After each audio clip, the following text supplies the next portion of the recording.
Jadi teman-teman udah menempuh satu fase baru ya di perkuliahan UT, itu teman-teman sudah mengerjakan diskusi pertama. Oke, jadi kemarin saya pas hari Minggu saat dikirim itu udah baca soalnya ya, Senin paginya saya baca.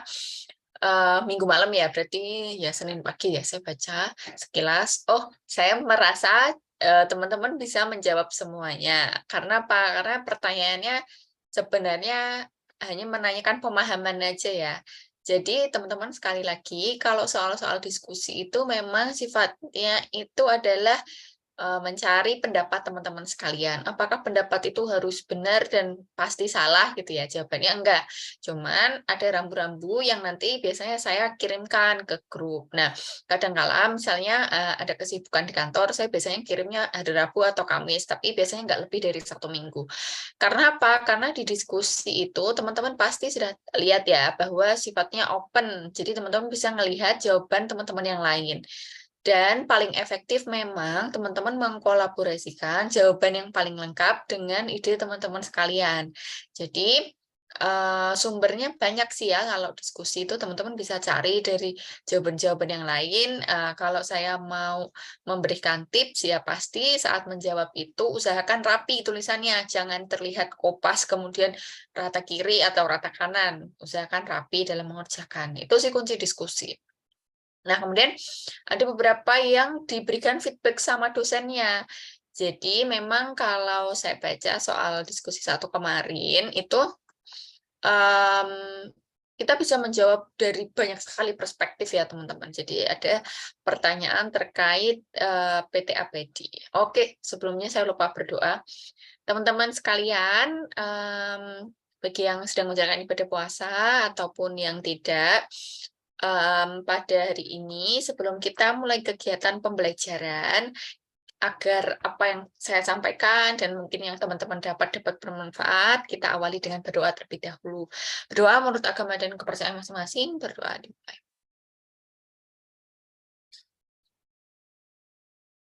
Selesai. Nah, jadi nanti hari ini itu rundown-nya saya kan mengajarnya akuntansi, pengantar akuntansi ya teman-teman. Jadi kalau ada yang bertanya di luar mata kuliah akuntansi, pengantar akuntansi, otomatis saya di luar kewenangan saya untuk menjawab. Sepanjang saya nggak bisa menjawab. Nah kebetulan kemarin banyak sekali teman-teman yang mengambil mata kuliah ATPEM ya, akuntansi pemerintah, dan soal-soalnya masih dalam lingkup akuntansi secara umum. Maka saya bantu jawab. Nah, sebenarnya saya udah kerjakan, tapi saya nggak kirim ke grup karena saya tahu kalau itu bukan grup ATPEM gitu ya, jadi nggak saya kirimkan ke grup. Namun demikian, kalau misalnya teman-teman ada pertanyaan, saya sifatnya menjawab pertanyaan. Kalau diminta mengkoreksi di luar mata kuliah atau tugas, itu saya tidak bisa karena kan bukan kewenangan saya gitu ya. Jadi kalau misalnya nanti pengantar akuntansi, oh ATPEM itu singkatan permintaan mahasiswa. Oh, tapi pengantar akuntansi ya, sama-sama. Saya kira akuntansi pemerintah. Oh, gitu. Jadi mereka, oh gitu. Siap-siap. Terima kasih Mbak Rizky. Oh, jadi mereka dapat tugas tambahan ya. Nah, kalau sifatnya itu nggak wajib ya, teman-teman, karena ini nanti lot tugasnya kan sangat banyak sekali. Pertama, setiap minggu teman-teman dapat diskusi. Minggu ketiga teman-teman udah dapat tugas pertama. Nah, jadi yang nanti saya kisi-kisinya kirimkan ke grup itu biasanya yang wajib ya sifatnya. Nah, kalau Atom nanti dirasa banyak yang dapat tugas dan banyak sekali pertanyaan, saya pasti akan forward atau follow up jawabannya ke grup. Jadi saya kalau harus menjawab satu persatu dan mengecek jawaban teman-teman satu persatu, saya kadang tidak sempat gitu ya. Jadi kadang deadline-nya ternyata kemarin itu hari Sabtu. Nah, kalau saja deadline-nya hari Minggu, pasti akan saya bahas di kelas. Tapi karena deadline-nya berhubung hari Sabtu, jadi tidak bisa dibahas di kelas. Namun demikian, saat saya membaca beberapa komentar di WhatsApp grup ataupun pertanyaan yang sifatnya personal, itu teman-teman ada yang masih kesulitan membedakan akun-akun di jurnal penyesuaian. Kalau jurnal umum saya sudah yakin pasti Hababul ininya pasti teman-teman udah paham ya kalau jurnal umum. Cuman kalau jurnal penyesuaian mungkin nanti saya akan sedikit penekanan menggunakan slide yang dari UT karena soalnya lebih lengkap.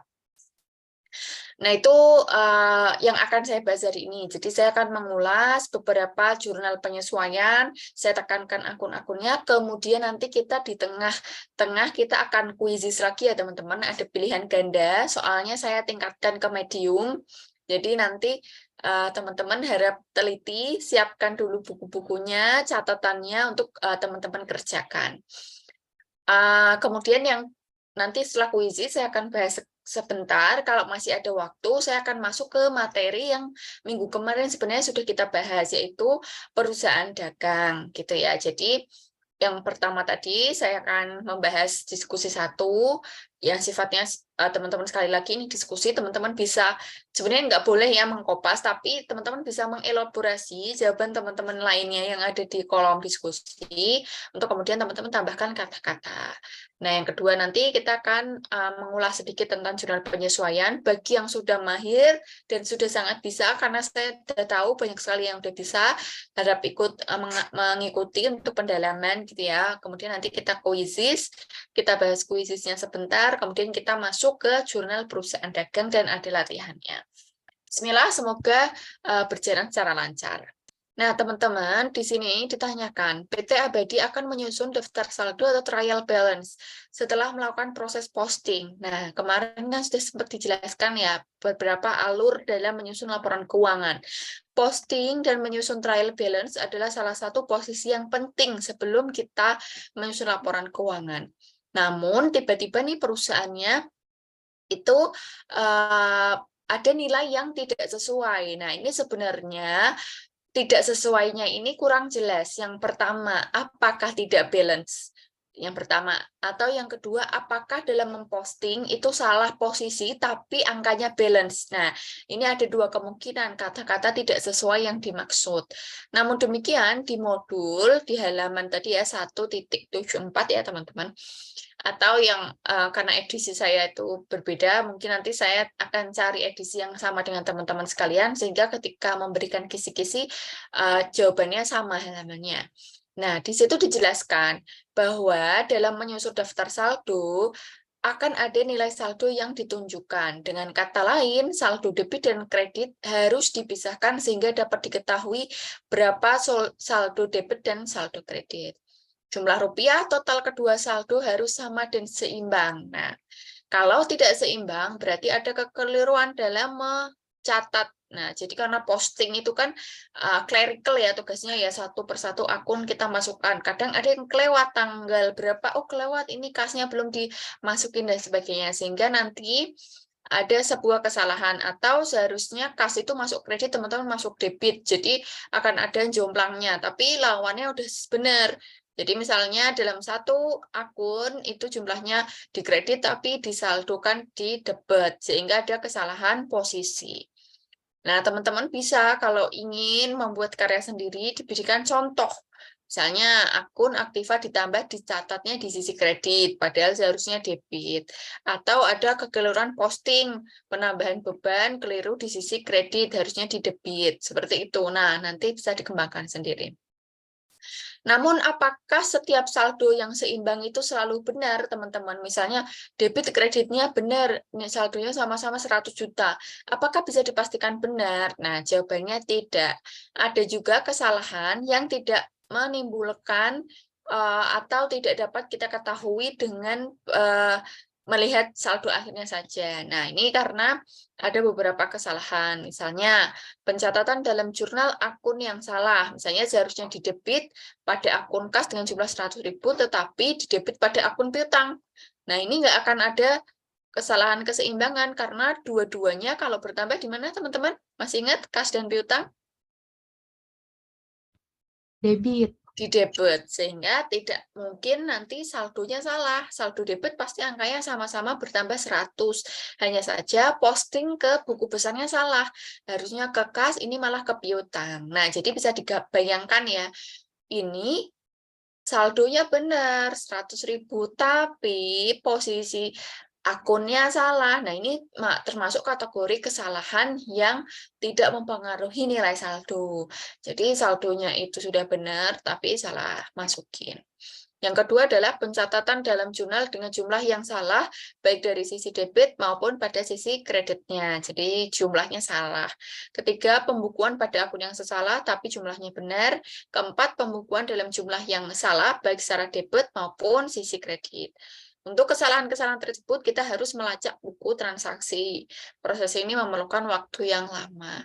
Nah, ini cara menjawab diskusi, sekali lagi dikasih contoh teman-teman, karena saya yakin teman-teman itu sebenarnya sudah paham cara mengerjakannya, tapi kadang untuk menjawab seperti ini itu kita butuh pemancing, kata-kata pemancing. Oh, kata-katanya tidak seimbang, oh berarti saya kasih contoh aja deh, misalnya aktiva itu harusnya bertambah di debit, biar dia nggak seimbang kemana ya. Jadi setelah teman-teman bisa mengerjakan soal yang benar, pasti teman-teman bisa mengotak-atik soal agar tidak benar. Nah, itu pasti bisa. Kalau di akuntansi memang sifatnya bolak-balik seperti itu. Nah, ini sekilas terkait diskusi satu. Sekali lagi, diskusi itu bobotnya nggak terlalu tinggi ya, teman-teman. Saya agak lupa proporsinya, cuman teman-teman sekali lagi tekankan, kalau diskusi di follow up dosen pembimbing atau dosen itu, tutor itu kadang mereka tidak melihat lagi karena mungkin memang dicek sekali masih semangat gitu. Kita nggak boleh meremehkan sih sebenarnya. Cuman kadang-kadang setelah itu langsung dinilai sama tutornya. Ada juga yang sampai akhir periode pun tidak dinilai. Tapi teman-teman nggak perlu khawatir. Teman-teman tetap harus rajin absen, harus rajin mengerjakan diskusi karena sebelum ditutup minggu-minggunya jadi harus dikerjakan. Dan itu melatih teman-teman untuk disiplin juga ya, sambil membaca materi juga sambil menjawab diskusi. Nah, karena saya kemarin sempat kebingungan ya, karena soalnya kan di diskusi itu materi pertama ya, teman-teman. Jadi di prosesi pertama. Sedangkan kalau kita mengikuti mata kuliah ini, kita udah sampai perusahaan dagang, which is itu akan masuk ke diskusi 3 yang minggunya itu masih 6 minggu lagi, teman-teman, atau bulan-bulan sekitar Mei. Jadi saya takutnya kita terlalu jauh melangkah. Sehingga hari ini saya akan mengulas lagi materi prasesi, tapi nanti sifatnya mungkin penekanan-penekanan saja, kemudian nanti kita akan pretest pilihan ganda, kita bahas, kemudian kita masuk ke perusahaan dagang. Jadi sekali lagi bagi teman-teman yang baru join di prasesi tidak mengikuti, saya sangat membuka waktu teman-teman untuk memperhatikan, kemudian menanyakan, karena ini kesempatan yang sangat baik. Saya juga bisa dapat feedback, evaluasi bagaimana pemahaman teman-teman untuk materi-materi yang awal. Sekali lagi, akuntansi ini kita melangkah ke modul selanjutnya tidak lebih mudah ya, akan lebih sulit, akan lebih rumit. Tapi ketika kita pegang dasar-dasar siklus akuntansi, paham bagaimana penjurnalan, paham bagaimana kebutuhan untuk menyusun laporan keuangan, semua akan terasa mudah. Oke, di sini ada chat. Oke, Mas Ramadan izin sampai jam 11 aja. Oke, nggak apa-apa. Oke, berarti kita langsung masuk ke materi aja ya.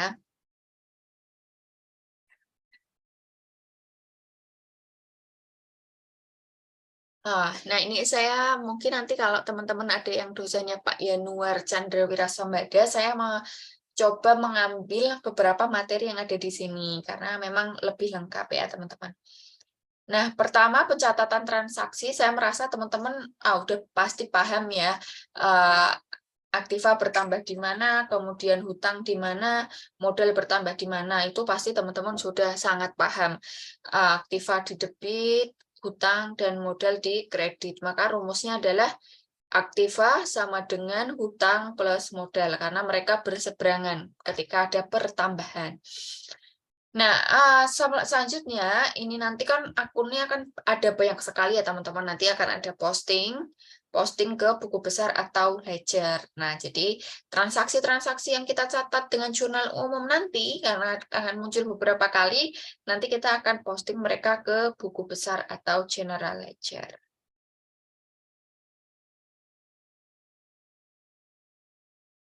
Selanjutnya, kita akan membahas materi terkait dengan akun dan neraca saldo. Apa itu akun? Ini yang sudah dibahas ya beberapa kali. Adalah catatan formal akuntansi yang digunakan untuk mengikhtisarkan transaksi terjadi selama periode tersebut. Nah, biasanya nama akun itu gambarannya ini ya di sebelah kanan ya teman-teman. Jadi ini secara visual itu teman-teman bisa lihat. Ini ada nama akun itu biasanya dijudulkan di sini. Kalau kas ya berarti tulis kas.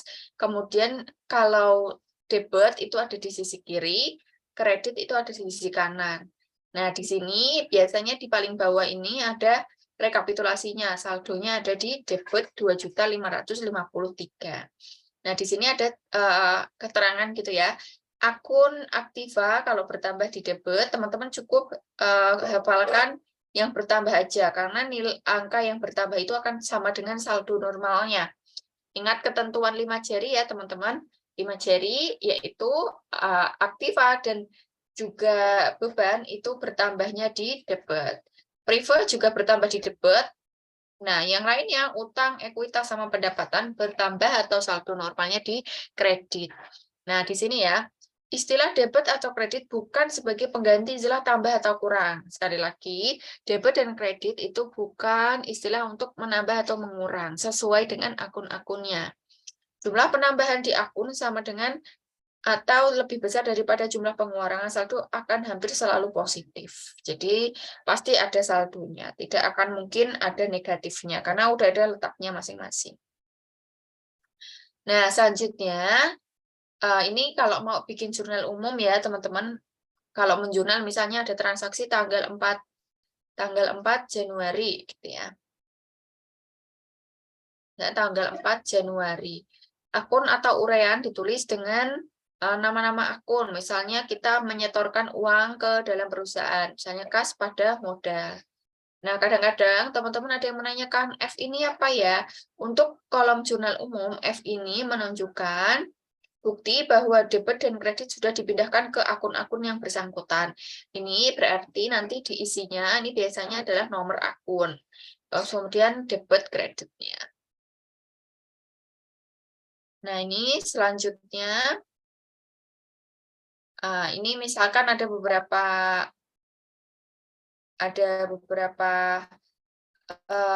transaksi gitu ya, pemilik menginvestasikan uang tunai ke perusahaan, kas modal uang 15.150 besar, dipinjam penguamalah dan sebagainya. Ini kayaknya kemarin sudah dibahas, ini ditulis semuanya di sini teman-teman. Ini cepat aja karena ini masih jurnal umum. Kemudian perbedaan jurnal umum dan posting. Nah, kalau posting itu hampir-hampir mirip, cuman yang paling atas ini kas. Kalau tadi di sini tanggal uraian debit kreditnya itu per transaksi, kalau ini per akun, teman-teman. Jadi misalnya kas ada pengaruh setoran modal awal, pertama-tama masuk di debit.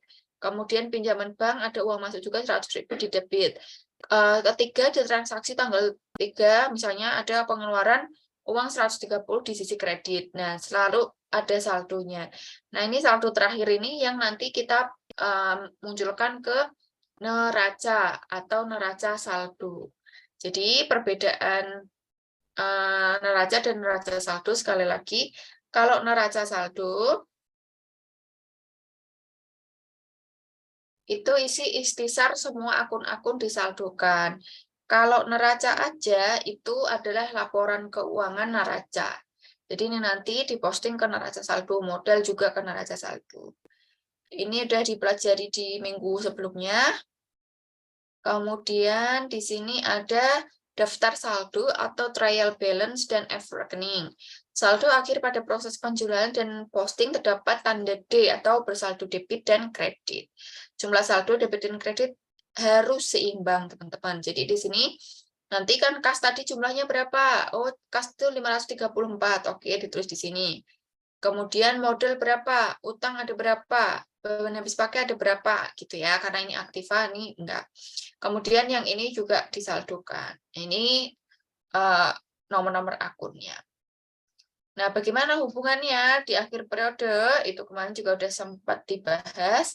Seluruh akun akan ditotal, kemudian yang masuk ke laporan laba rugi dulu itu apa aja, karena laporan laba rugi harus disusun terlebih dahulu untuk mengetahui adanya laba atau rugi perusahaan, untuk kemudian dipindahkan ke laporan perubahan ekuitas, nambah atau mengurang sesuai kondisi laba atau rugi.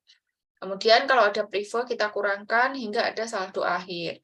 Baru yang terakhir laporan yang disusun adalah neraca. Ingat ya, kalau laporan laba rugi itu periodikal, laporan perubahan ekuitas juga periodikal, untuk neraca itu per titik tertentu. Nah, di sini modal pemilik yang diposting adalah modal akhir bulan yang udah berubah akibat penambahan laba atau pengurangan rugi serta perubahan privo. Oke, selanjutnya jurnal penyesuaian. Nah, ini mengapa perlu penyesuaian? Teman-teman harus pahami lagi ya. Ini akan ada kuisisnya nih, soalnya harus melek nih. Karena selama periode transaksi ada transaksi yang tidak dicatat atau transaksi sudah terjadi tapi belum ada bukti transaksi, maka transaksi tersebut belum dicatat. Oke, berarti kita itu akan menggunakan dasar akrual. Nah, kadang-kadang dasar tunai itu kalau ada perubahan kas, jadi kalau ada uang masuk atau keluar kita catat. Padahal uang yang belum diterima itu tidak dianggap sebagai pendapatan. Kadang kita belum menerima uang tapi udah kita kerjain. Itu nanti namanya piutang pada pendapatan ya teman-teman. Udah kita kerjain tapi perusahaan pembelinya belum membayar karena memang kita bilang ya udah bayarnya besok-besok aja. Kadang juga kita ada hutang yang belum dibayar dan belum dianggap sebagai pengeluaran.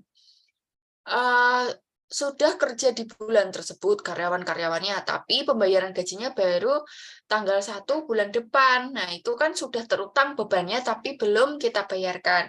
Itu nanti akunnya adalah beban pada utang. Dasar akrual itu mentitikberatkan pencatatan transaksi pada saat transaksi tersebut terjadi. Jadi kalau ini lebih benar-benar berlandaskan keadilan ya.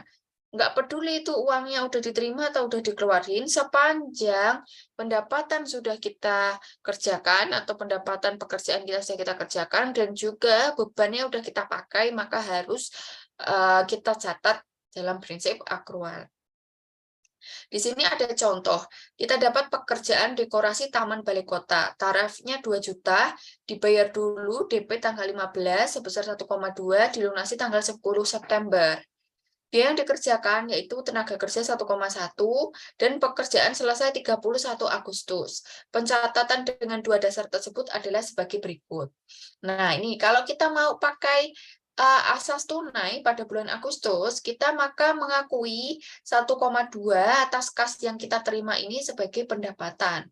Kemudian kita akui 1,1 karena kita bayar tenaga kerja sebagai beban, sehingga laba bersihnya 100.000. September baru sisanya akan kasnya masuknya bulan September tanggal 10 ya, yang kedua 800.000-nya. Kemudian bebannya nggak ada, dan kita ada laba bersih di bulan September 800.000.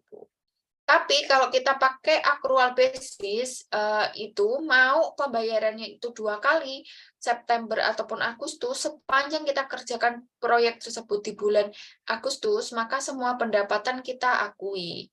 Jadi nggak peduli itu nanti piutangnya atau kasnya masuknya kapan, kita tetap akui pendapatan 2 juta, kemudian bebannya 1.100.000 sehingga labanya full diakui di Agustus.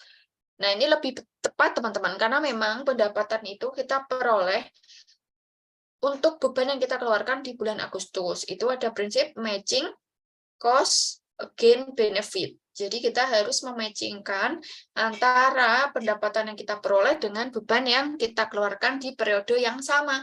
Jangan sampai salah.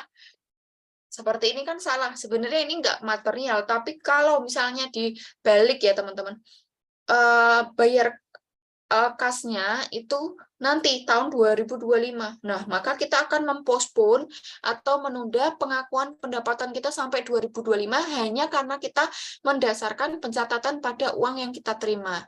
Padahal modal-modal semua dikeluarkan di tahun 2023.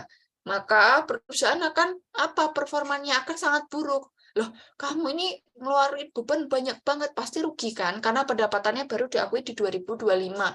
Ini beban-beban ini untuk ngerjain apa? Ini nggak kerja apa gimana? Karena nggak kelihatan hasilnya. Maka dari itu, konsep akrual ini sudah dipakai di seluruh dunia.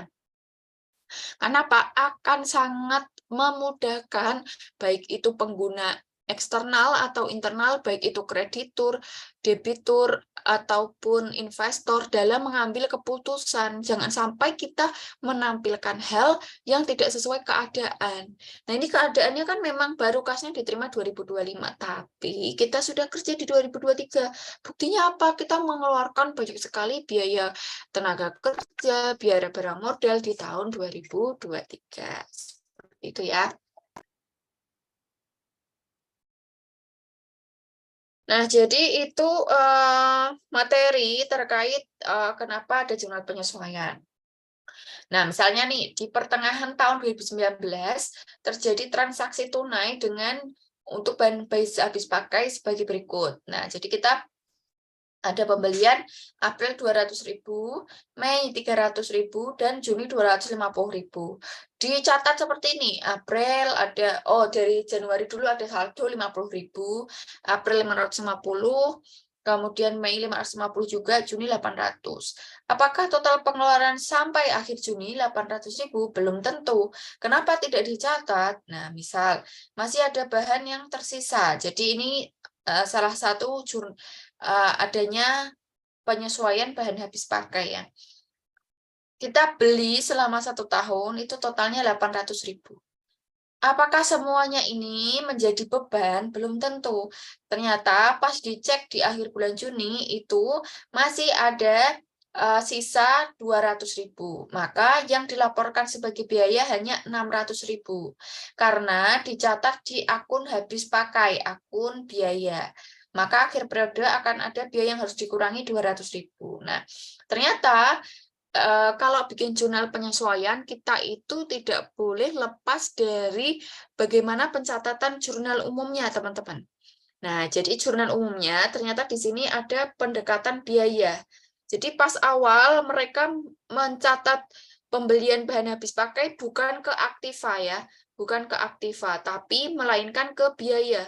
Jadi setiap keluar uang 200, 300, 250 itu kita catat sebagai biaya bahan habis pakai pada kas. Kita catat totalnya 800.000. Nah, saat akhir Juni, perusahaan nanya, gede banget ya biayanya ya sampai 800.000. Oh Pak, tenang Pak. Pas kita cek di gudang, masih ada kok bahan habis pakai yang tersisa. Yang which is itu masih bisa kita pakai untuk sisa periode lainnya. Oh ya kalau gitu kamu harus sesuaikan jurnalnya. Karena pada saat awal pembelian jurnal umum itu pendekatannya biaya, maka untuk membuat jurnal penyesuaiannya kita perlu menggunakan logika berpikir. Seperti ini logikanya. Kita mencatat biaya di awal sangat tinggi, overrate, yaitu 800. Bagaimana agar biaya tersebut itu nilainya masih ada masih ada yang harus kita adjust. Jadi biayanya 800, padahal sesungguhnya total biayanya nggak sampai 800. Total biayanya seharusnya adalah hanya 600.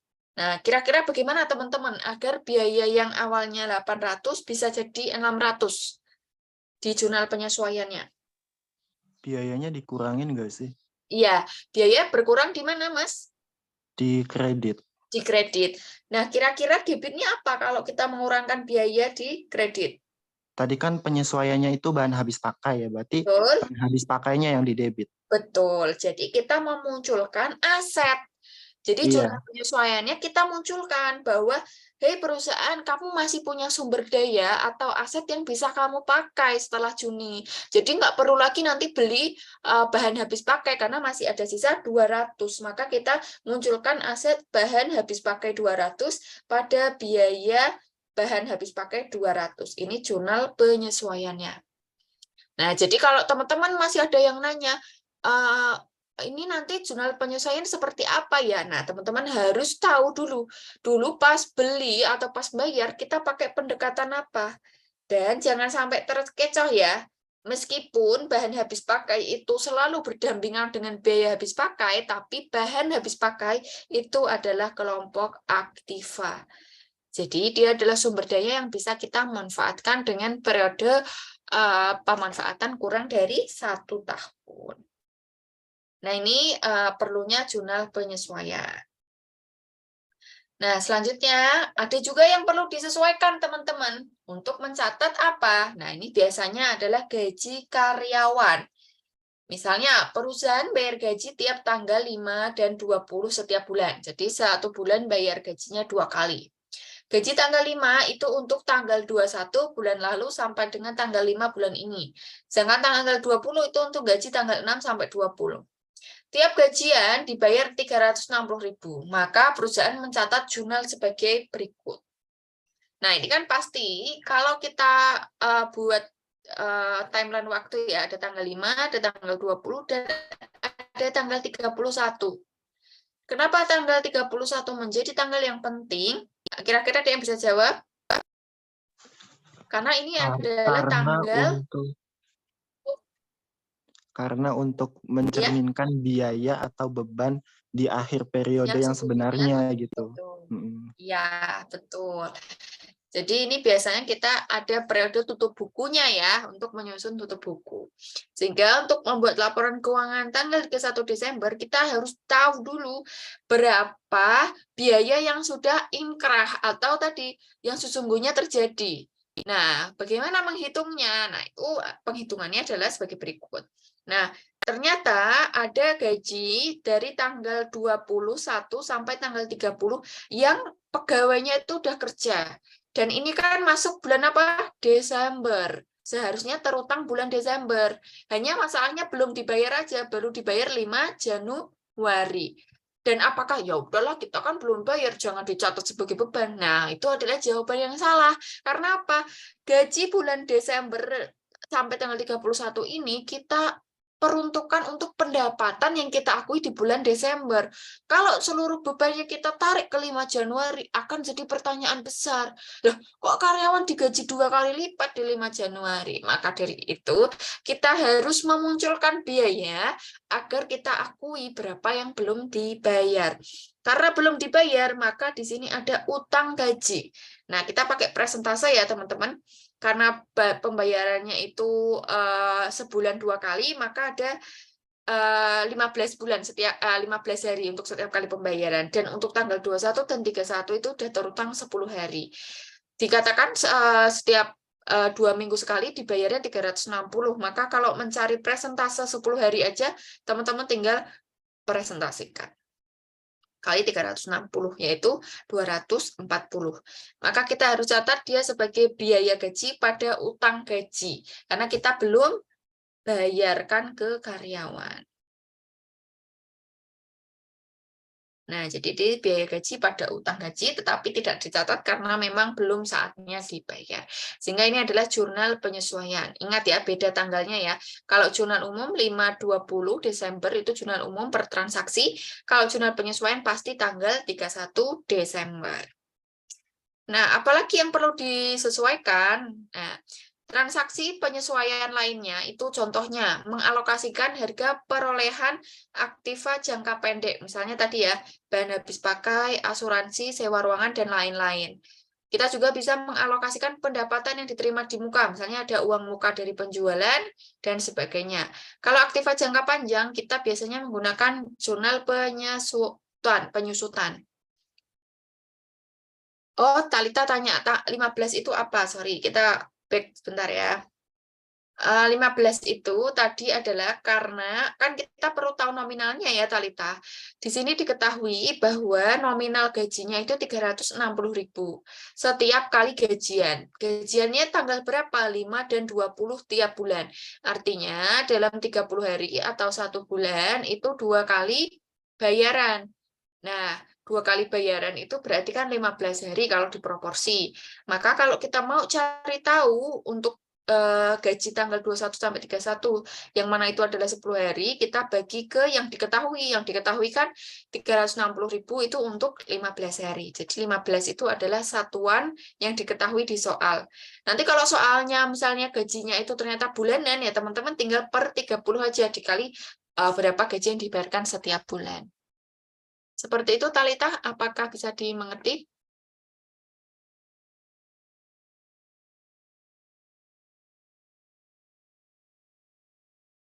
Ya, betul, rentang waktu jaraknya. Oke, selanjutnya tadi ini beberapa jurnal penyesuaian ya teman-teman, pendapatan yang tertagih itu misalnya sewa kantor dan sebagainya. Nah, kira-kira ada pertanyaan sebelum kita masuk ke neraca lajur, penutupan, dan pembukuan. Nah, selanjutnya apa itu neraca lajur? Nah, teman-teman, kalau neraca lajur itu adalah kertas kerja.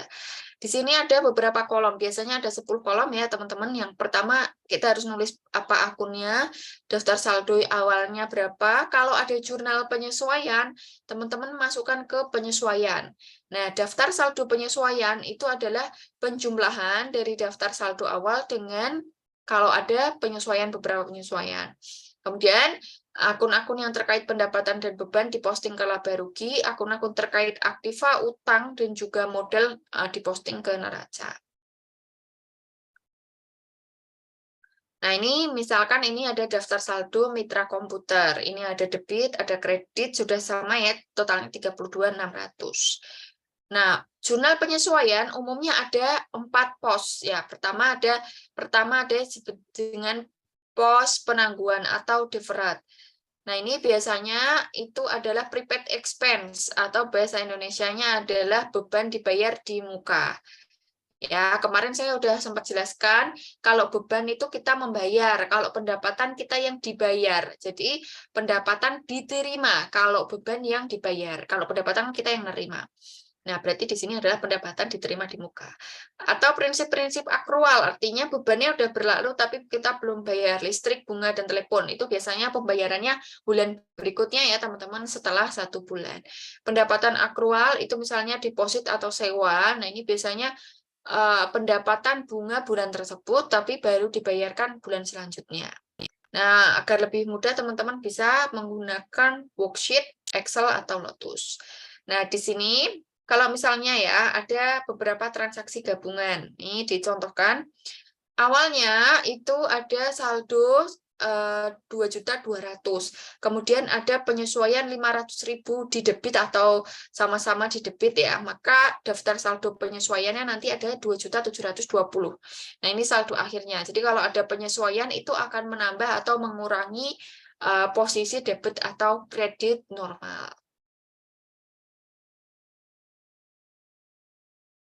Nah, informasi yang bisa diperoleh dari neraca lajur, itu kita bisa nyusun jurnal penyesuaian, kita bisa bikin laporan keuangan tanpa mengacu buku besar, serta kita bisa bikin jurnal penutup.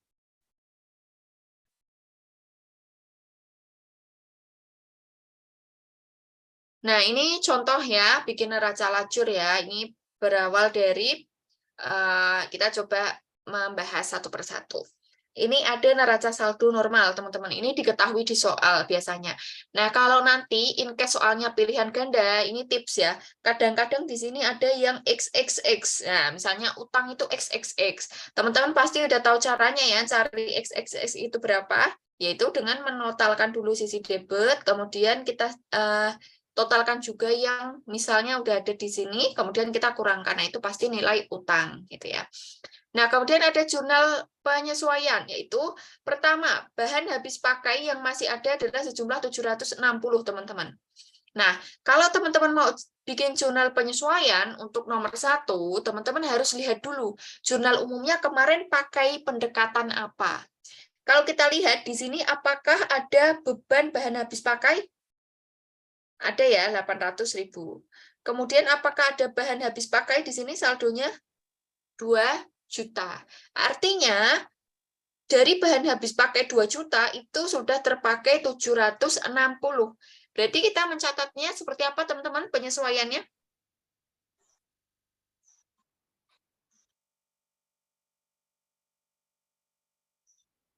Masih ada 760. Awalnya punya 2 juta. Berarti yang sudah jadi beban nilainya?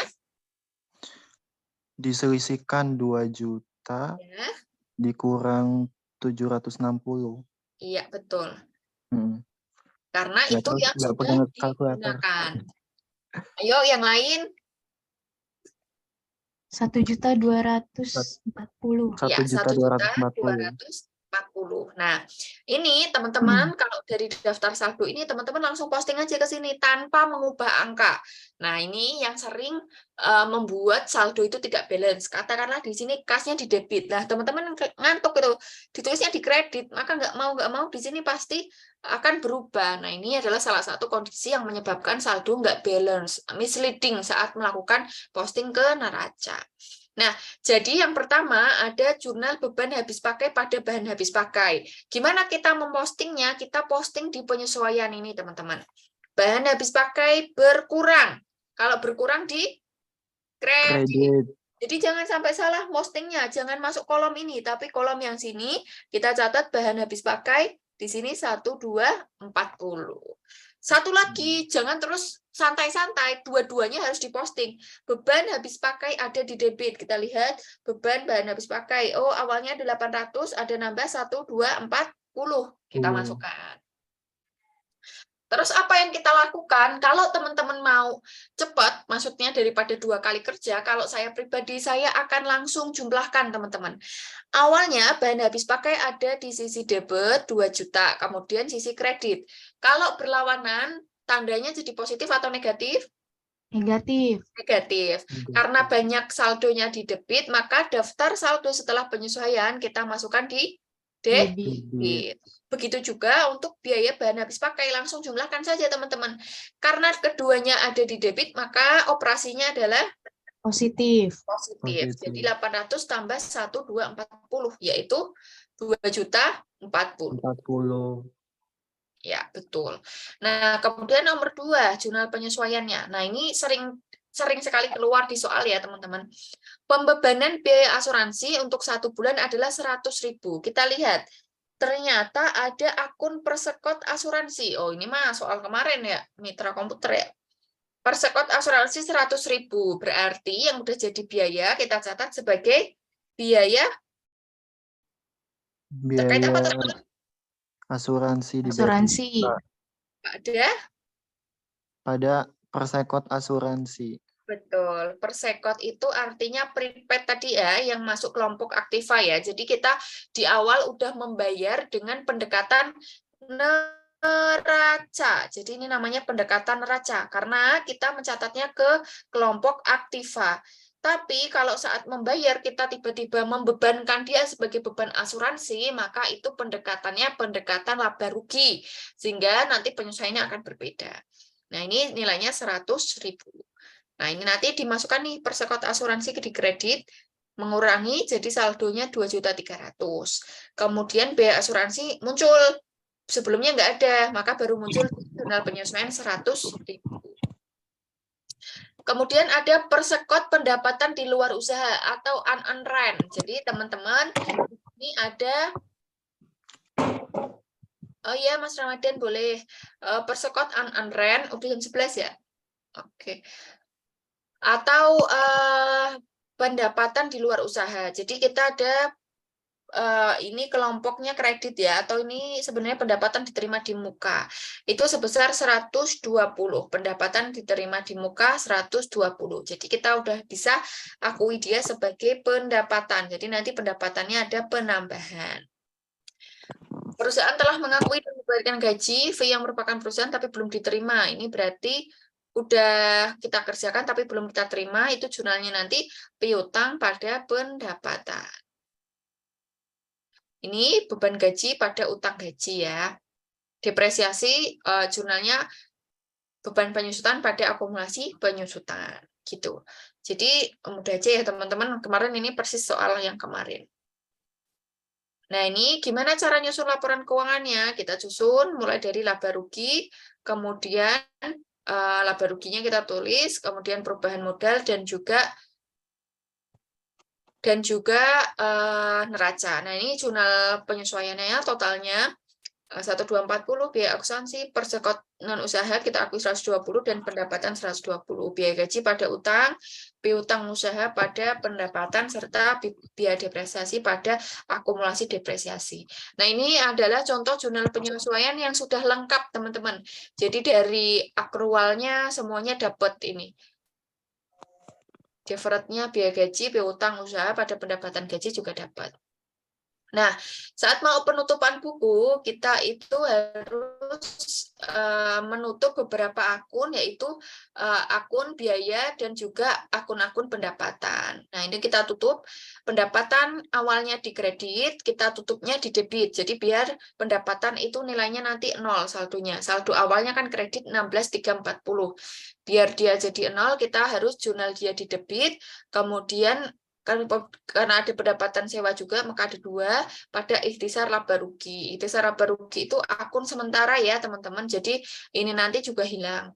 Kemudian biaya-biaya semuanya kita tulis, kita tutup karena biaya itu saldonya di debit, kita tutupnya di kredit. Nah, pada ikhtisar laba rugi sejumlah totalnya. Nah, karena nilai pendapatan lebih tinggi daripada beban, maka kondisinya laba. Kalau laba itu menambah modal. Sehingga untuk menutup ikhtisar laba rugi pada modal untuk kemudian bertambah modal si Jerry. Nah, karena ada prive itu sifatnya mengurangi modal, maka modal berkurang di debit. Prive-nya kita tutup juga. Nah, ini adalah proses penutupan buku. Kita menutup akun pendapatan terlebih dahulu, kemudian akun beban-beban. Dari pendapatan dan beban diketahui berapa laba ruginya, kita pengaruhkan kepada modal, kemudian kalau ada pengambilan pribadi, kita kurangkan dengan modal. Ini adalah jurnal penutupan. Ya, jadi jurnal penutupan itu urutannya pendapatan, beban, baru, lain-lain. Nah, ini kadangkala kita itu perlu melakukan jurnal pembalik ya, teman-teman.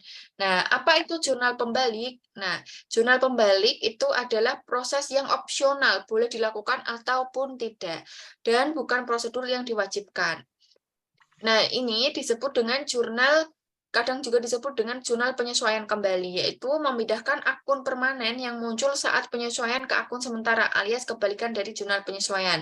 Tidak semua jurnal penyesuaian perlu dibalik, tapi yang dibalik adalah jurnal penyesuaian yang menimbulkan neraca baru. Misalnya ada ya tadi ya, piutang pada pendapatan. Nah, ini kan memunculkan akun neraca baru, atau misalnya beban gaji pada utang gaji. Nah, ini juga memunculkan neraca baru. Untuk itu kita balik. Nanti di jurnal baliknya pendapatan pada piutang, dan ini di sini adalah utang pada beban.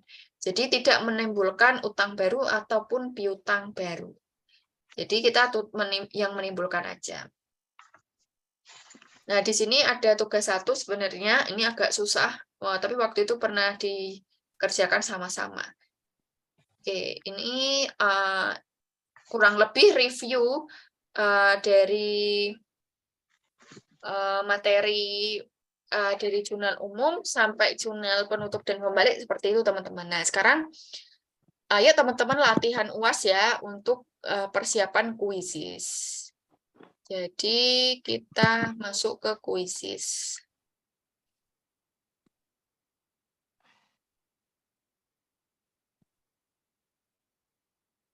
Teman-teman mau bareng-bareng atau mau ngerjain sendiri-sendiri, enaknya gimana? Dengan kecepatan sendiri-sendiri.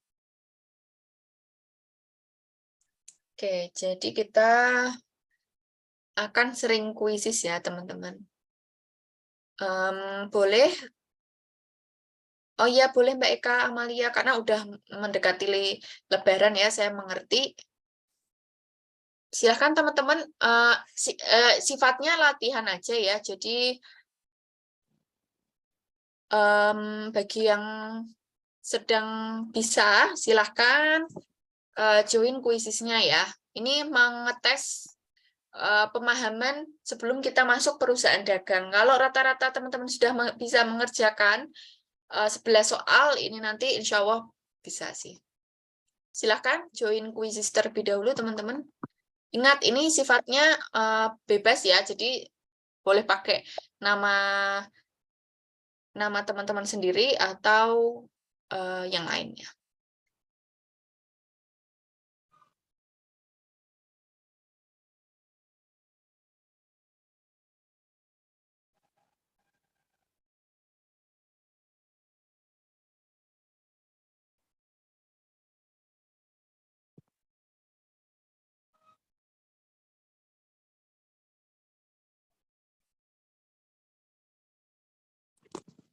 Hati-hati ya, Kak.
Yang belum join, perlu ditunggu siapakah?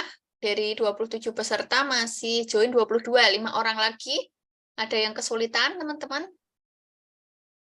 Oh, mungkin 3 orang lagi ya, karena kan ada 2 dari saya. 3 orang lagi perlu ditunggu.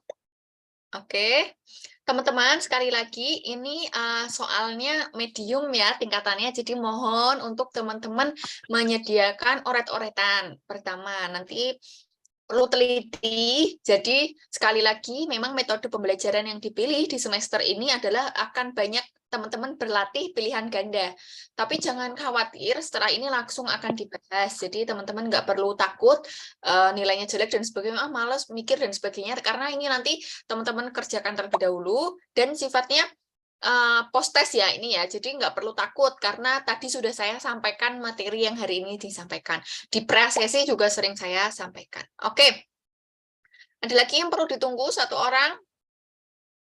Oke, kalau nggak ada kita mulai. Bismillahirrahmanirrahim. Teman-teman silahkan kerjakan dengan teliti. Waktu 1 soal 1,5 menit. Jadi nggak perlu khawatir kehabisan waktu ya.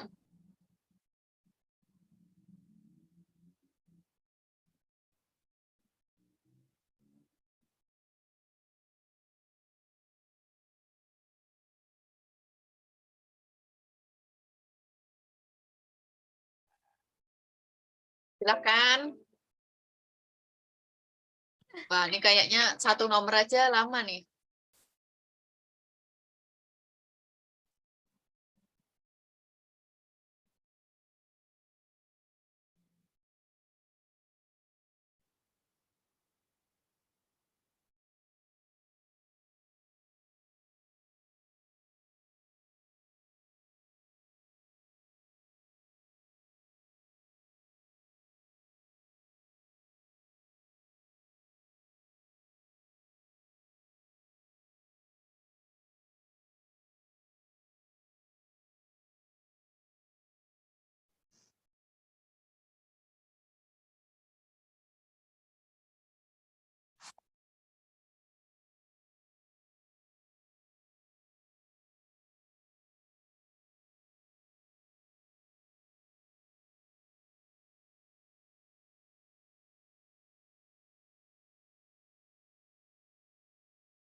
Hati-hati ya.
Pelan-pelan aja ya teman-teman, ngerjainnya nggak usah cepet-cepet, waktunya 1,5 menit satu soal.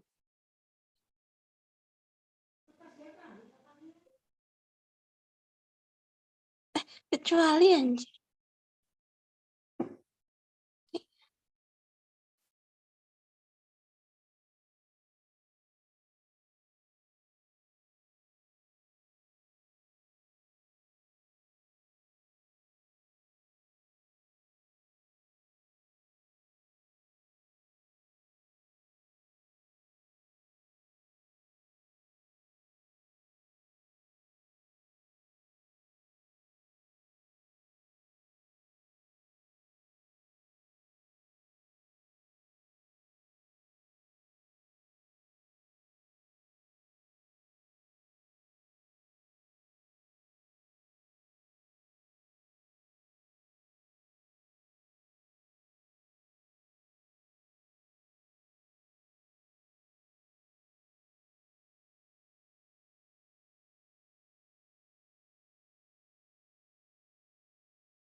Mbak, singkatan DR sama CR itu apa ya?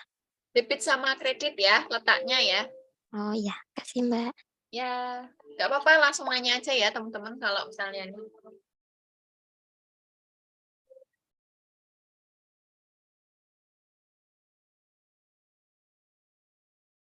Nah, ini kayak susah-susah ya, maaf ya. Nggak apa-apa, latihan.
Ayo hati-hati ya.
Hati-hati ya terkait pendekatannya. Kalau pendekatannya itu neraca, berarti awalnya dicatat apa tuh jurnalnya, ya.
9 menit lagi ya teman-teman, sampai 11:30. Biar bisa dibahas. Ayo, yang lain.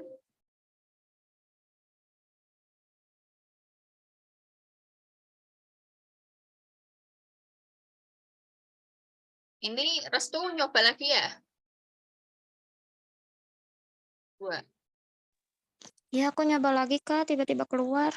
Oke, nggak apa-apa.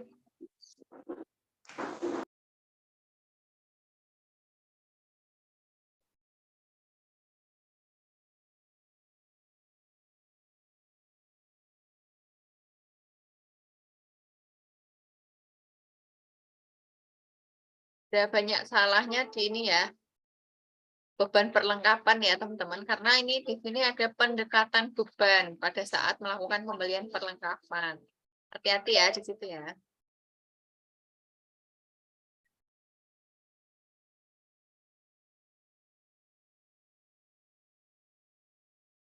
Nah ini kayaknya kunci saya salah deh yang ini, yang Junan Pembalik. Tapi nggak apa-apa, silahkan dikerjakan dulu teman-teman.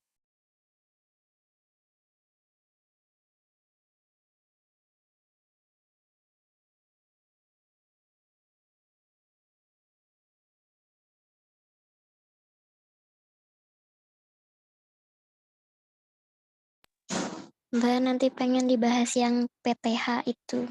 Oke, boleh.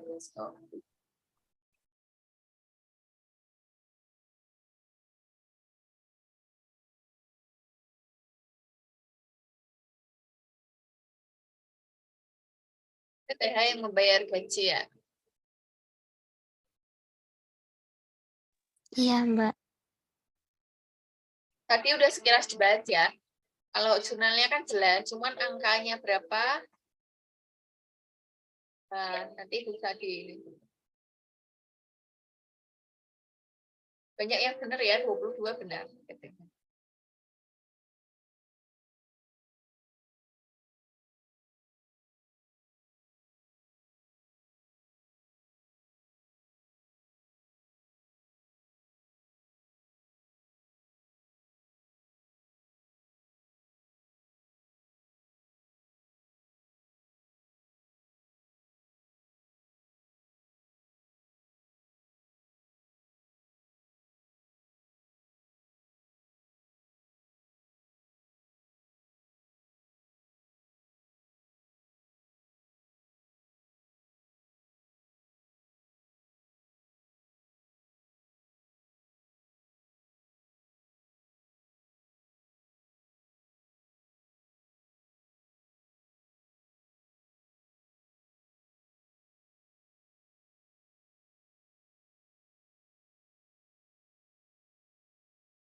Masih bingung di yang itu, Mbak, yang 2 minggu dibayar 2 kali, berarti kan Eh, 15 hari sekali. Ya, Ya, nah itu terkecohnya tuh di setiap Sabtu Minggu libur. iya. Nah, terus em, di tanggal jatuh terakhir tanggal 25 Desember kurangi 1 tahun. Tadi tuh akhir. Apa itu tadi tuh? Nah, itu.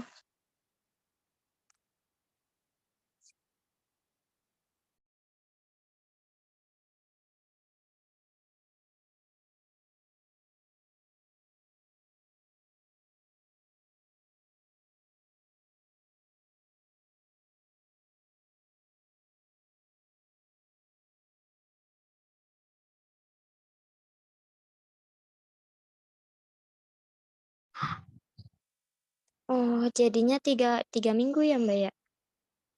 Eh. Ini harusnya kata-katanya 25 Desember sampai akhir tahun sama dengan 1 minggu gitu sih.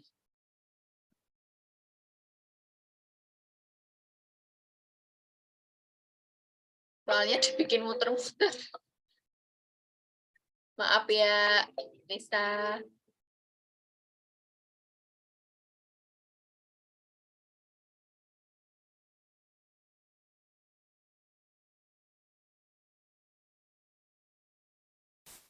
Berapa yang belum? Santi nih, tak keep dulu aja ya. Oke, kita akhiri aja ya.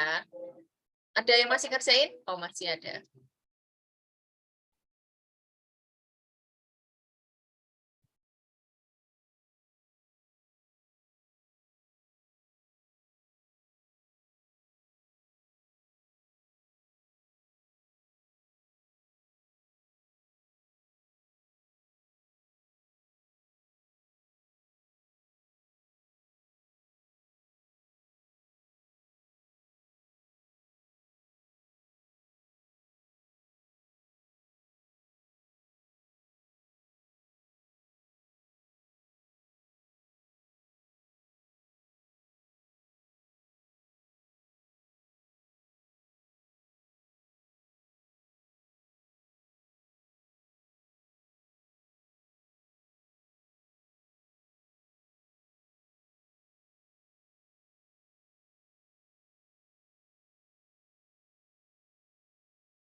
Oke, kita akhiri aja ya. Oke.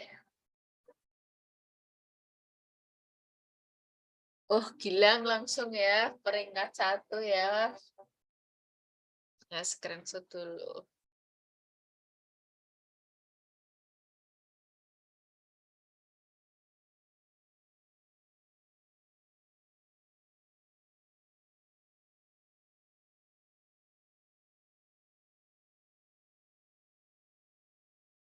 Oke, teman-teman. Banyak yang terjebak di soal yang muter-muter ya. Ya, jadi saya ngasih soalnya nggak ngarang ya teman-teman, itu soal database soal yang sering digunakan yang sifatnya memang medium ke sulit ya. Jadi pengakun itu bisa dibikin soal mudah, ya gampang, tinggal tanya aja jurnalnya apa. Kalau bikin soal yang bolak-balik, yang teman-teman harus jeli matanya, ya itu tadi soalnya yang muter-muter. Oke, kita akan bahas satu persatu. Oke, di sini ada pertanyaan ya teman-teman. Di akhir tahun menunjukkan saldo 5.000, piutang 2.000. Ini benar semua sih ya harusnya. Teman-teman tinggal menjumlahkan. Bentar, ini nggak bisa dioret-oret ya.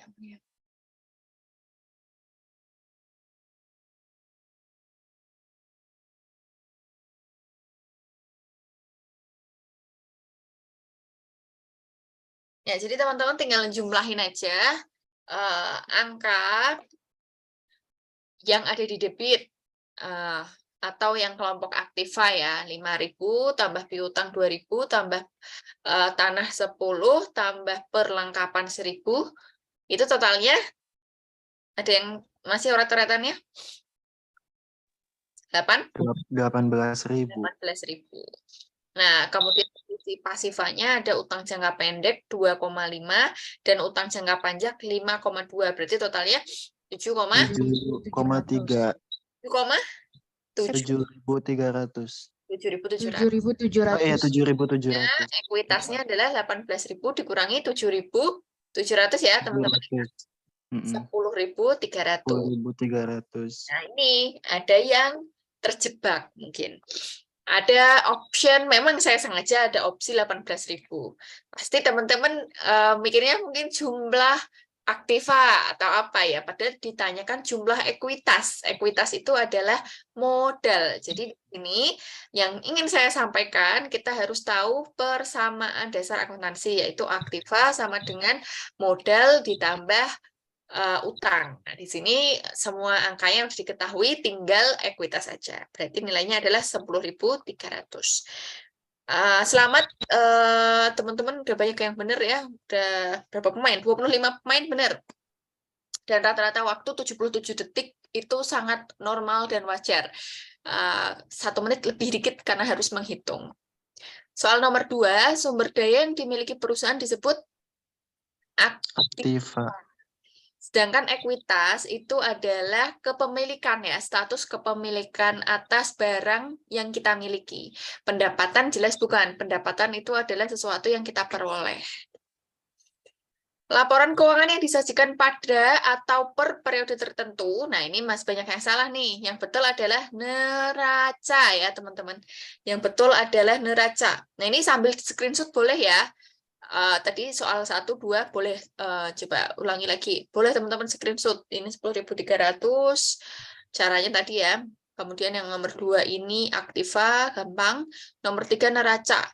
Yang lain itu laporan keuangan bukan per periode, tapi selama periode. Ada kata-kata selama periodenya.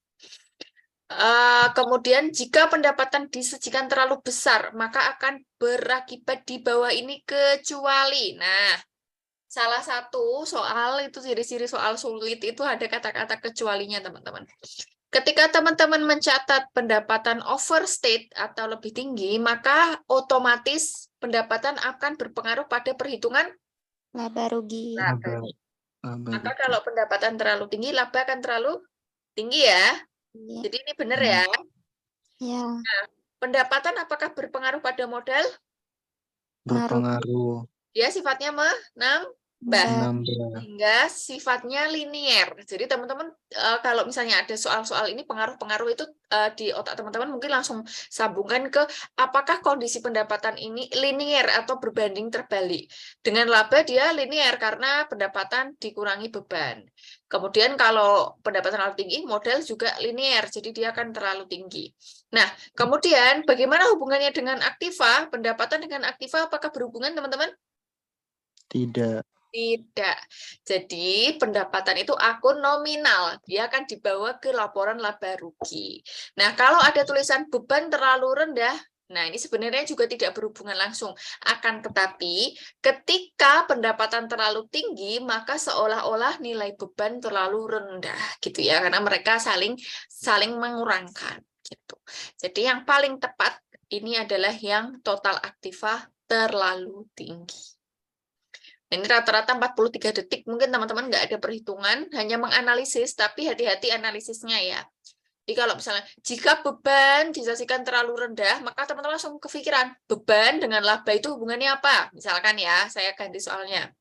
Jika beban disajikan terlalu besar, maka hubungannya dengan laba, teman-teman? Laba terlalu rendah. Ya, iya, bebannya cuma 7.000 kok ditulis 8.000 lah, keuntunganku ya jadi terlalu kecil karena pengurangnya terlalu besar. Jadi kalau seperti itu ada soal yang menganalisis hubungan tambah positif berkurang bertambah, teman-teman sekali lagi mindsetnya adalah mencari hubungannya itu linear, sejajar, selurus atau berbanding terbalik. Kalau berbanding terbalik ya udah berarti kalau dia tinggi kita rendah. Nah kalau satu lagi apakah dia mempengaruhi? Kalau pendapatan dengan utang itu nggak ada hubungannya. Pendapatan dengan modal nggak ada hubungannya, apalagi pendapatan dengan aktiva. Gitu ya, teman-teman, karena mereka tidak saling berhubungan. Oke, dimengerti ya. Selanjutnya, soal nomor 5. Kesalahan di bawah ini yang tidak menyebabkan perbedaan antara saldo kredit dan debit kecuali lagi. Nah, ini wah banyak yang terjebak nih. Jadi kalau seperti ini ada kata-kata tidak, ini ada kecuali. Berarti tidak dan kecuali negatif ketemu negatif, jadinya teman-teman apa ya teman-teman? Positif. Positif. Jadi kalau kita hapus, pertanyaannya menjadi kesalahan di bawah ini yang menyebabkan perbedaan saldo kredit dan debit. Nah, jadi ini hubungannya sama diskusi 1 kemarin ya. Kapan sih nilai saldo debit dan kredit itu salah? Nah, pertama, pencatatan jumlah yang sama di sisi debit dan kredit dengan jumlah yang sama. Kira-kira ngakibatin saldonya beda apa enggak? Enggak. Catatnya jumlahnya sama, debit kreditnya sama, itu nggak akan saldonya balance, saldonya pasti balance gitu ya. Jadi ini salah. Yang menyebabkan kredit debitnya beda, transaksi tidak dicatat atau diposting. Ingat, transaksi itu double entry. Jadi kalau keduanya nggak dicatat atau diposting, apakah saldo jadi berubah, teman-teman? Enggak. Enggak, Enggak. karena kan sama-sama nol. Misalnya perusahaan utang bank 20 juta. Kan ada kas pada utang. Nah, kita lupa memposting transaksi tersebut. Neraca saldo awalnya balance, lupa dicatat dua-duanya. Ya udah, tetap balance aja, nggak ada perbedaan. Hanya saja tadi, kadangkala saldo itu balance, tapi tetap ada kesalahan. Nah, contohnya ini, kita salah memposting. Saldonya balance kok, tapi ternyata ada satu transaksi yang tidak dicatat. Nah, itu juga mengakibatkan saldonya tetap balance, tapi ada kesalahan. Pencatatan transaksi yang sama lebih dari 1 kali. Jadi misalnya tadi, kas pada utang itu tanggal 7. Kita catat lagi tanggal 8, kas pada utang angkanya sama. Apakah saldo kita jadi berubah? Tidak. Enggak, saldonya tetap sama tuh. Nambahnya juga sama angkanya. Nambah 800, sama-sama. Debit kreditnya nambah. Sehingga saldo akhir tetap balance. Tapi ada kesalahan, salah pencatatan. Nah, apakah yang menyebabkan saldo kredit dan debit jadi beda? Ketika ada slide pada debit ketika memposting ke buku besar. Slide itu artinya apa ya salah lah, kesalahan yang saat posting ke buku besar, harusnya ke debit tapi tidak di debit. Nah, ini alhamdulillah 18 orang benar ya. Jadi teman-teman keren. Oke, selanjutnya Kalimah, maaf saya mute bentar ya, bocor. Selanjutnya teman-teman di sini ada, nah ini yang banyak yang salah ya dan variatif sekali. Nah, ini sekali lagi mohon maaf. Nah, jadi begini, soal ini saya dapatkan dari salah satu sumber buku. Artinya ada buku yang menganggap bahwa perusahaan itu dalam mencatat perlengkapan atau bahan habis pakai itu bisa menggunakan pendekatan beban pada saat melakukan pembelian perlengkapan. Contoh, ada saldo beban perlengkapan sebelum penyesuaian dengan jumlah 6.500. Berarti di sini kita catatnya sebagai apa, teman-teman? Dia ada saldo 6.500. Berarti ada beban perlengkapan Pada kas. Maaf ya, nggak pakai tab, jadi keriting.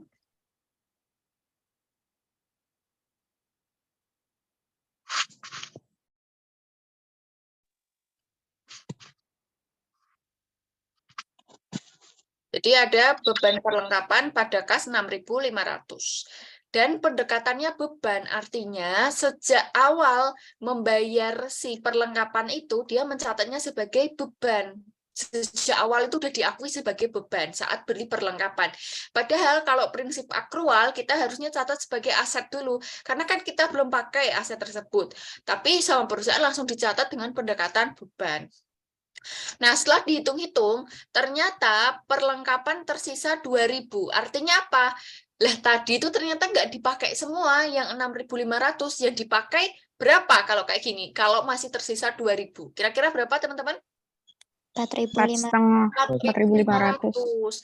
Awalnya kita udah nyatet 6.500, tapi ternyata yang diakui cuma 4.500. Awalnya di debit, biar dia berada 4.500 di debit, maka kita harus mencatat dia di mana, teman-teman? Di Di kredit. kredit. Jadi biar 4.500 jadi 4.500, kita harus kurangkan sebesar 2.000. 2.000. Berarti di kredit ada beban perlengkapan 2.000. Mana nih? Ini coret, ini coret. Berarti yang tepat adalah yang yaitu perlengkapan, karena kita mengakui, kita menimbulkan aset baru. Loh, kamu kemarin sih nyatetnya pakai beban, padahal seharusnya kita masih punya lampu, masih punya alat-alat lain yang kita bisa gunakan dalam 1 tahun, sisanya 2.000. Maka kita munculkan kita punya aset 2.000 pada beban perlengkapan. Gitu ya, nilainya 2.000. Clear sampai sini teman-teman? Ya, paham, Mbak. Oke, lanjut ya. Kemudian ini PTX. Nah, ini juga harus berhati-hati. Nah, PTX baru menyelesaikan 20 dari 30 barang. Jadi dia ada pesanan 30 barang, baru dikerjakan 20. Dipesan sama Tuan A.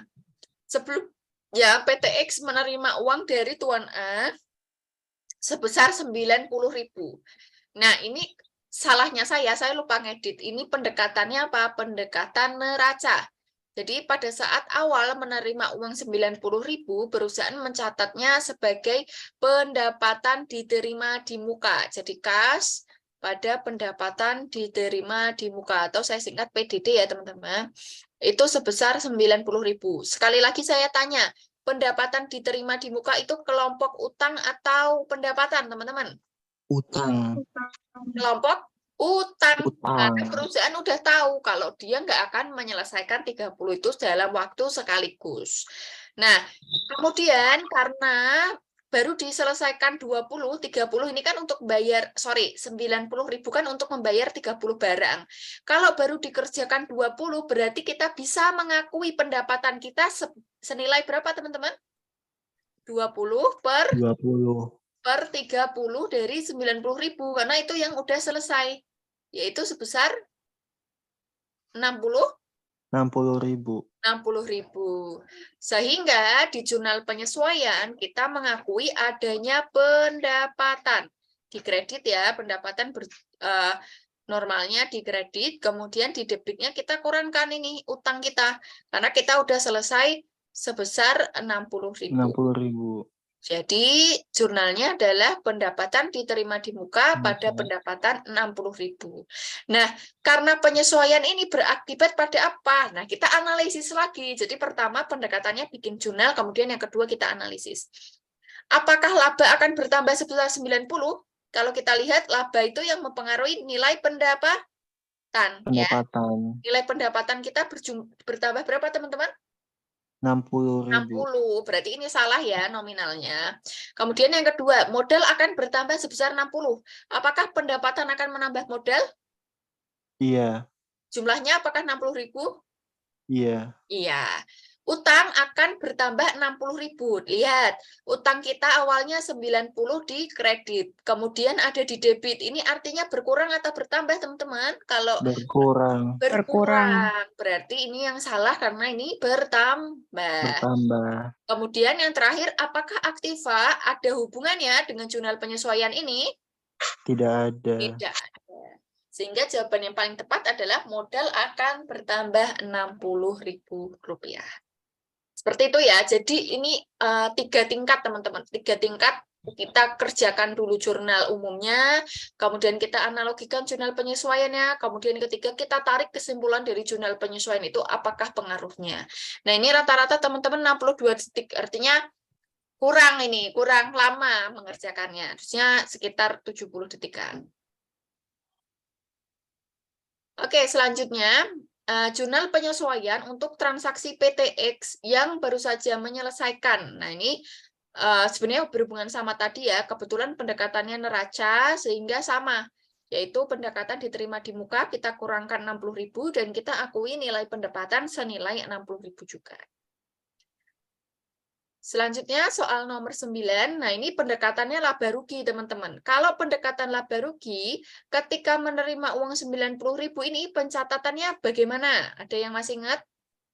Kas pada pendapatan. Kas langsung pada pendapatan, karena kita tidak mengakui sebagai utang. Nah, kalau mengakui sebagai utang tadi pendekatan neraca.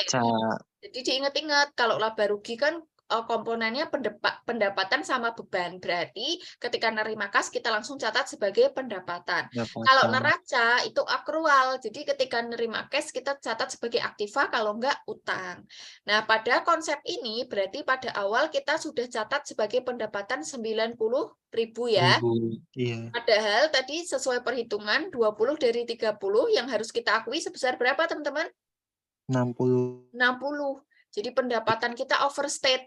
Awalnya kita catat 90, padahal mau mencatat 60. Berarti harus kita jurnal sebesar 30.000. Di debit.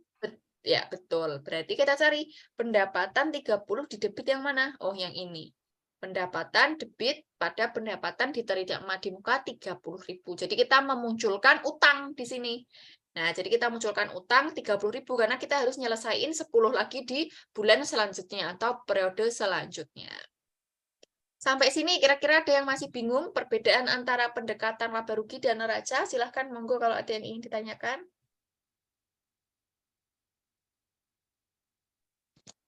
Mbak izin bertanya. Boleh, silahkan, Restu.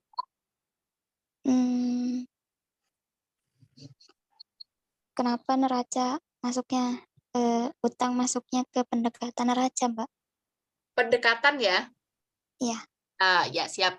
Jadi tadi pendekatan itu ada dua, yaitu pendekatan laba rugi dan pendekatan neraca. Kenapa disebut pendekatan laba rugi? Karena kita coba, Restu, laba rugi itu komponennya apa aja? Pendapatan sama beban. Pendapatan sama beban, sehingga logikanya gini, cara ngapalinnya ya. Kalau dia ngomongnya pendekatan laba rugi, berarti dia ketika nerima uang itu tidak pakai accrual basis, tapi pakai cash basis. Jadi pas nerima uang kas itu langsung diakui sebagai pendapatan, atau ketika mengeluarkan uang kas itu dia akui sebagai beban secara langsung global. Nggak tahu, nggak peduli digunain bebannya itu bagaimana itu nggak peduli, langsung dicatat. Nah, kalau pendekatannya neraca, dia prinsipnya akrual, teman-teman. Jadi, ya saya sih nerima uang, tapi kan belum tentu saya kerjakan. Maka saya prinsipnya hati-hati. Ketika saya nerima uang 90.000 ini, saya catat sebagai utang dulu dengan akun pendapatan diterima di muka. Ataupun ketika saya mengeluarkan uang kas untuk beban, saya nggak langsung bebankan full. Karena saya tahu ini masih jadi aset yang bisa kita gunakan lebih dari 1 periode. Maka disebut persekot biaya. Jadi ciri-ciri utama pendekatan laba rugi itu adalah munculnya saat pembayaran itu langsung ke pendapatan atau beban. Kalau pendekatan neraca itu munculnya itu kita akui sebagai utang ataupun aktiva. Seperti itu, Restu, menghafalkannya. Clear? Sedikit ada masukan, Mbak. Terima kasih. Ya, pokoknya kalau mau membuat jurnal penyesuaian itu harus tahu terlebih dahulu jurnal umumnya ya. Jadi kita harus tahu dulu jurnal umumnya. Ini pernah saya jelaskan di periode sebentar.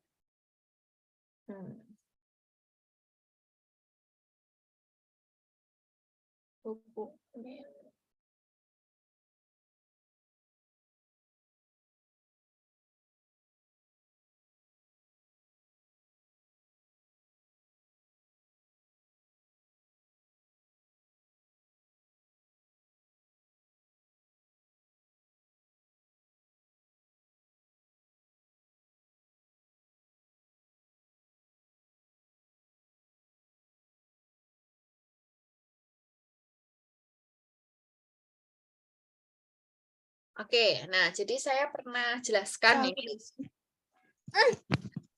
Jadi saya pernah jelaskan di materi ini. Nah, nanti boleh dibuka ya. Yang akun real itu ya, Mbak ya? Ya, betul. Nah, ya Allah, lupa. Iya. Nah, jadi di sini nih perbedaan nih. Ketika ada pendapatan diterima di muka atau unearned revenue, misalnya UT menerima pendapatan 300.000 untuk jangka waktu 3 bulan. Dampaknya Dia harus mengakui bulan ini saja, padahal dia ngakui 300.000 untuk 3 bulan. Ketika dia pendekatan neraca, itu kita penyesuaiannya uang muka sewa pada pendekatan sewa, pendapatan sewa, karena saat menerima pembayaran 300 itu, dia nyatatnya kas pada pendapat atau uang muka sewa. Nah, langsung 300. Maka saat dia mengakui pendapatan baru muncul di penyesuaian. Tapi kalau pendekatannya laba rugi itu dia langsung akui kas pada pendapatan sewa sebesar 300. Gitu bedanya. Jadi bedanya itu pas menerima kasnya. Nah, akibatnya berefek apa? Jurnal penyesuaiannya juga harus menyesuaikan, tergantung pendekatan awal yang dipakai. Kalau pendekatan awal yang dipakai neraca, berarti kita harus tahu, loh, kemarin itu utangnya kita akui 300. Artinya sekarang kita kurangkan utangnya karena kita udah kerjakan 100.000 sehingga utang bulan depan tinggal 200.000. Kalau pendekatan laba rugi, loh kemarin kita terlalu pede mengakui pendapatan 300, padahal yang kita akui harusnya cuma 100, maka pendapatan 300 ini harus kita kurangkan di debit sebesar 200.000. Ingat, pendekatan ini sifatnya opsional, teman-teman. Jadi, teman-teman harus milih, atau soal itu harus dipilih dulu pendekatan yang dipakai apa. Nah, ini kalau pendekatan ya bedanya ya, pendekatan neraca versus laba rugi. Pendekatan laba rugi, pendapatan tersebut dicatat sebagai pendapatan sewa. Jadi ingat menghafalkannya. Kalau laba rugi berarti dia mencatat uang yang masuk langsung ke pendapatan, kalau uang yang keluar langsung ke beban. Sedangkan kalau pendekatannya itu neraca, itu dia mencatatnya ke kelompok neraca, yaitu akun-akun real. Seperti itu, Restu. Bisa dimengerti? Ya, Mbak. Terima kasih, Mbak. Ya. Oke, kita lanjutkan ke pembahasan soal ya. Oke, jadi banyak yang terjebak di situ. Sekali lagi harus hati-hati, teman-teman. Nah, ini PTH membayar gaji karyawan 1.500 per 2 minggu. Ini sebenarnya gampang aja sih, teman-teman. Artinya kan dia akan mengeluarkan 150.000 tiap 2 minggu. Nah, gajinya terakhir dibayar 25 Desember. Berarti kan yang belum dia bayarkan dari 25 Desember sampai 31 Desember untuk penyesuaian akhir tahun, yaitu 1 minggu. Maka nominalnya adalah 1/2, karena kita tahunya itu bayarnya tiap 2 minggu itu 1.500 kali 150.000, yaitu 75.000. Tinggal dilihat saja jurnalnya apa nih kalau masih ada utang gaji. Yaitu beban gaji pada utang gaji. Nilainya 75.000. Oke, terakhir ya, udah azan. Sifat dan kondisi dilakukannya jurnal pembalik adalah, nah ini yang benar adalah yang terakhir ya teman-teman, opsional untuk penyesuaian beban akrual. Jadi jurnal pembalik itu digunakan untuk membalik jurnal penyesuaian yang sifatnya opsional, tidak wajib. Nah, untuk apa? Yang menimbulkan neraca baru. Nah, kalau kita lihat dari pendapatan diterima di muka dan beban akrual, yang baru memunculkan neraca baru itu adalah beban akrual. Contohnya apa? Ketika tadi beban gaji belum kita bayarkan. Itu nanti kan beban gaji pada utang gaji. Nah, utang gaji itu yang disebut dengan menimbulkan neraca yang baru. Jadi ini jawabannya yang tepat adalah yang D. Oke. Seru ya sebenarnya ya, hari ini sangat banyak yang kita pelajari. Teman-teman meningkat soalnya meningkat, cukup bingung juga ya kalau tingkatan soalnya udah medium. Maka besok kita libur 2 minggu, insya Allah baru masuk lagi di tanggal 7 Mei. Nah, dan itu saya pasti yakin teman-teman itu akan ada tugas ataupun ada diskusi yang teman-teman share di grup. Sekali lagi, saya mohon maaf kalau misalnya nanti slow respon, mungkin bisa di-up di grup dan sebagainya. Kalau di grup, insya Allah saya akan notice, teman-teman. Jadi, selamat Hari Raya Idul Fitri bagi yang merayakan. Kita akan libur 2 minggu. Nanti kita akan kembali lagi dengan materi baru, yaitu perusahaan dagang. Insya Allah bisa konsultasi terus ya. Iya, betul. Talita. Sekian dari saya. Apabila ada kesalahan saya mohon maaf. Selamat menjalankan ibadah puasa. Wassalamualaikum warahmatullahi wabarakatuh. Terima kasih kehadirannya teman-teman semua.